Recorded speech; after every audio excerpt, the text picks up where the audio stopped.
We are back, baby. We are fucking back. We're back. Yeah. Classic.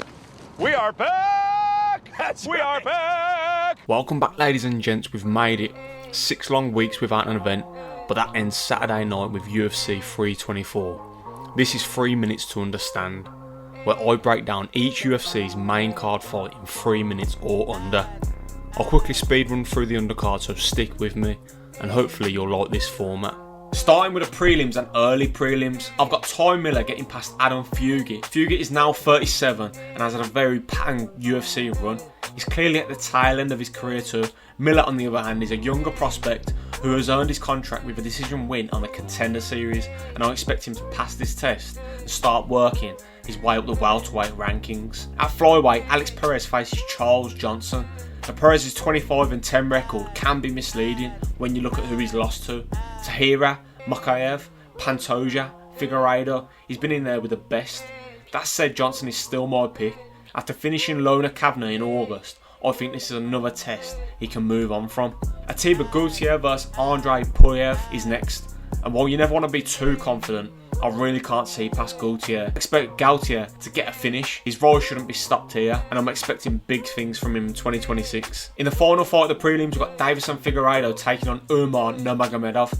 That loss to Merab a year ago will definitely give Umar the lessons he needs to put on a masterclass here. He already bounced back with a victory over Batista back in October. Figueiredo, even at 38, will ask some serious questions, but I think Umar's pressure, discipline and game plan carry him to a convincing win and potentially a title shot not far down the line. That's how I see the prelims and early prelims playing out. Now let's move on to the main card. We've got Arnold Allen vs Jean Silva. And I expect a fast-paced fight with plenty of volume. Looking at Allen's strengths, the first thing that stands out is his boxing. He's heavy-handed, sharp and very composed on the feet, with a strong jab and clean combinations that he throws with real intent. Allen doesn't waste shots. He sits down on his punches and makes opponent respect his power early, which opens up the rest of his game. That striking is backed by his natural strength at featherweight. Allen is physically strong in the clinch and in the exchanges. He's able to hold positions and stand his ground when needed. Whether it's backing someone up against the cage or fence or standing his ground in the pocket, he doesn't get pushed around, and that physicality plays a big role in wearing opponents down. His movement and pace tie everything together. Allen manages distance well, making subtle adjustments with his footwork and keeps a steady rhythm throughout the fight. He's not reckless with his movement, but he's always active, always in range and always ready to capitalise, allowing him to control the tempo and stay effective. The Lord Silva is a madman. When breaking down his strengths, the first thing that stands out is the intent behind everything he throws. There's a nastiness to his attacks. Every strike is delivered with bad intentions, not to score, but to do damage. He doesn't throw just to touch or set things up, he throws to hurt, and that mindset immediately changes the feel of the fight for his opponent. The mindset feeds perfectly into his relentless pressure. Silva is constantly moving forward, cutting off the cage and refusing to give opponents time or space to settle. Even when he's not throwing, his presence alone forces reactions, mistakes and rush decisions. Over time, that pressure breaks rhythm and drains opponents, both mentally and physically. And what makes that pressure so dangerous is his striking. Silva mixes sharp teep kicks straight up the middle with long javelin-like straight punches that snap the head back and keep opponents honest. Now this fight unravels by Arnold Allen coming straight out on his bike, working behind the jab and trying to set a steady rhythm. I expect Silva to be the first one to give ground early, but he'll keep a wide stance and look to gain Allen's respect with leg kicks and that teep he likes to throw up the middle. Given the durability of both fighters, I can see this turn into a high-level trade-off over 3 rounds. Silva definitely has the advantage on the feet.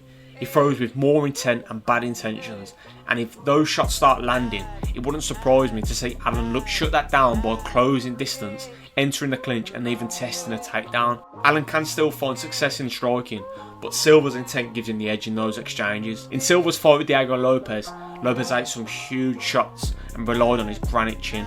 Someone with less durability would have been put away. Still, for all the hypotheticals, Silva shows more killer instinct, and I lean towards him edging a close decision in a fight that delivers from start to finish. Moving on to women's flyweight matchup between Natalia Silva and Rose Namajunas.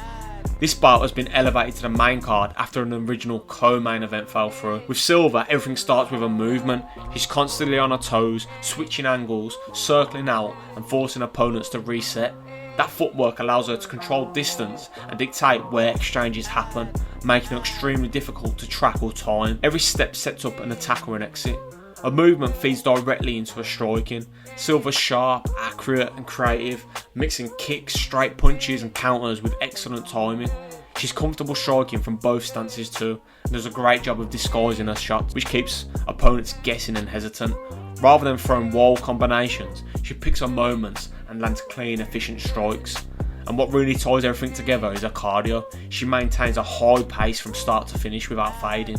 Even deep into the fight, her movement stays crisp, and that endurance allows her to outwork opponents, win late exchanges, and steadily build momentum round by round. With Rose, it all starts with elite technical striking, of precision, fluidity, and fight IQ showing her way. She picks her shots, constantly finding clean entries and exits. Her distance management is excellent too, using feints, footwork and timing to land without taking much in return. She's never reckless with volume, instead choosing her moments and making them count. That striking is backed up by a high level grappling. Her comfort in scrambles, positional control and transitions allow her to stay competitive in every phase of the fight.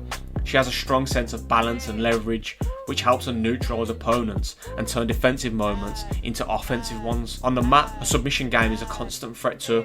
Her approach is patient and calculated, always hunting for finishes without forcing them. She chains submissions together well, keeping opponents stuck in survival mode rather than escaping, and that ability to threaten at any moment is what makes her such a well-rounded and dangerous fighter. It really feels like a meeting of two fighters at very different points in their careers. Silva is undefeated in the UFC, and fight by fight she's not just winning, she's clearly getting better. Her confidence is growing, her movement is sharper, and her pace is becoming more difficult for opponents to deal with. It feels like her momentum is building as she's entering her prime years. On the other hand, Rose has had moments of pure excellence in the sport, and there's no questioning her skill or experience. She's still capable of producing high-level, exciting fights, but when it comes to making another run towards a title, it's hard to see that opportunity coming anytime soon. Stylistically, Silva's movement and cardio feel like the deciding factors for me. Over 3 rounds, Silva's pace, footwork and consistency should separate her, leading to a unanimous decision victory and positioning her firmly for a title shot. Next up is a heavyweight banger. We have Waldo Cortes-Acosta taking on Derrick Lewis. Now for Salsa Boy, the foundation of his game is his boxing fundamentals. For a heavyweight, he's technically sound, keeps his hands tight, he works behind a solid jab and throws clean combinations without overcommitting. He understands distance well and stays defensively responsible. And what really separates him in the division is his cardio and his output. At heavyweight, being able to maintain a steady output round after round is a major advantage, and Acosta does that exactly. He stays active, doesn't slow down dramatically as the fight wears on, and is comfortable dragging opponents into deep waters where they're forced to work at a pace they're just not used to. Tying it all together is his fight IQ. Acosta makes smart decisions, adjusting as the fight develops, and he knows when to press forward and when to stay patient and fight on the counter. He doesn't chase finishes unnecessarily, instead trusting his technique and conditioning to build control over time, a measured approach that makes him a difficult and frustrating matchup at heavyweight. Then Derrick Lewis, everything starts and ends with his knockout power. He has that kind of one-shot ability that can end the fight at any moment, regardless of what's happened before. One clean connection is enough, and that threat alone forces opponents to fight cautiously from the opening bell. That power is backed by a huge amount of experience and composure. Lewis has been in there with just about everyone at heavyweight, and he understands chaos better than most. He's comfortable in wild exchanges and doesn't panic when the fights get messy. In fact, a lot of his bouts feel like they're going to end in the first 30 seconds. While cardio has never been his strength, Lewis makes up for it with sheer physicality, especially in the clinch. He doesn't get taken down often, and when opponents try to slow him by tying him up against the cage, that's where his strength really shows. His ability to create space, allowing him to get back into striking range, is where he's most dangerous. Now this one feels extremely close because both fighters carry that kind of power that can end the fight at any moment. You never know when a knockout is coming, which makes the opening exchanges critical. Lewis has that ability to ignite a firefight instantly. One wrong step and it could be all over before the first round is even a minute through. He'll test opponents early with a high kick that he likes to throw, and if they push through that, he's ready to throw everything at them. Waldo Cortes-Acosta though has the tools and composure to avoid getting drawn into that chaos.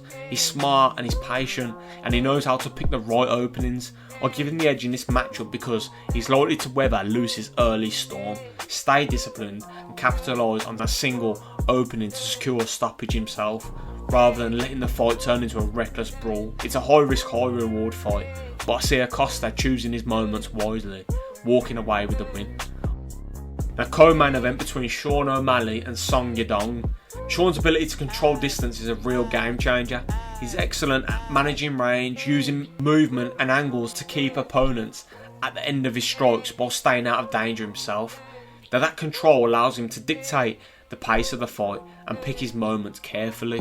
That precision striking is what really makes him dangerous. O'Malley lands crisp, clean shots, often picking apart opponents with combinations that look effortless but are timed perfectly. He's not just flashy, every punch, kick and elbow is calculated to score or set up the next attack, and it's impossible to ignore his height and reach. Being taller with a long frame allows him to maximise his striking and keep most fighters at bay. Combined with his movement and his position, his reach becomes a weapon, making it difficult for opponents to close the distance without taking risks. O'Malley's game is all about staying just out of reach while landing shots that accumulate and frustrate, making him a uniquely tricky matchup at bantamweight. Song Yadong, on the other hand, one of his greatest strengths is his leg kicks. He uses them to control movement, chop down opponents' bases and set up bigger strikes.